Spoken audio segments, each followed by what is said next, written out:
রেলপথ মন্ত্রী জিল্লুল হাকিম বলেছেন, এটা ভাড়া বাড়ানো নয়, দূরের যাত্রীদের জন্য আগে যে ছাড় দেওয়া হতো তা প্রত্যাহার করা হয়েছে।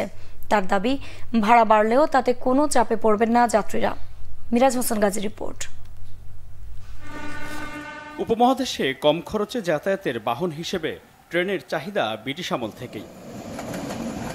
আর বর্তমানে দেশের ৪৪ জেলায় ২,৮৭৭ কিলোমিটার লাইনে চলছে বাংলাদেশ রেলওয়ে।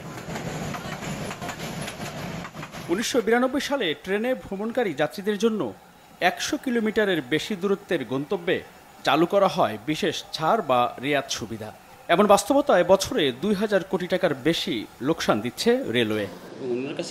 রেলপথমন্ত্রী জিল্লুল হাকিম জানিয়েছেন, জ্বালানি সহ যন্ত্রপাতির দাম বাড়ায় সরকারি এই পরিবহন খাতের লোকসানও বেড়েছে। তারপরও ভাড়া বৃদ্ধি না করে শুধু আগের বাড়তি সুবিধাটুকু তুলে নিচ্ছে সরকার।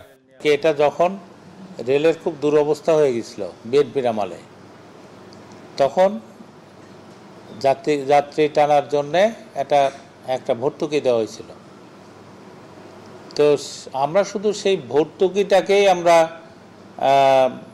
দূরত্বের উপরে যে ভর্তুকি দেওয়া হয়েছিল সেই ভর্তুকিটাকেই আমরা তুলে নিচ্ছি। ছাড় বা রেয়াত তুলে নিলে ভাড়া যতটা বাড়বে, এতে যাত্রীদের উপর তেমন কোনো চাপ পড়বে না বলে মনে করছেন রেলপথমন্ত্রী।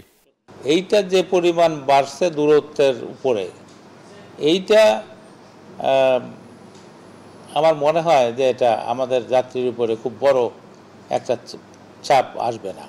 কিন্তু সব কিছুরই দাম বাড়ছে। আজকে ডিজেল কিনতে হচ্ছে রেলের অনেক বেশি দাম দিয়ে, যন্ত্রপাতি কিনতে হচ্ছে বেশি দাম দিয়ে।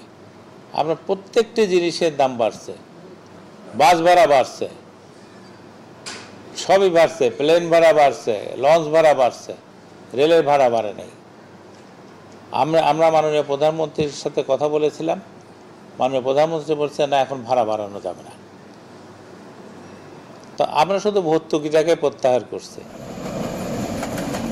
মন্ত্রী জানান, যাত্রীদের ট্রেনে ভ্রমণে আগ্রহী ও নিরাপদ যাত্রা নিশ্চিত করতে কাজ করছেন তারা। এরই অংশ হিসেবে দেশের দক্ষিণ পশ্চিমাঞ্চলে রেল সেবা ছড়িয়ে দিতে বড় পরিকল্পনার কথা জানালেন রেলপথমন্ত্রী জিল্লুল হাকিম। মিরাজ হোসেন গাজী, বাংলা ভিশন, ঢাকা।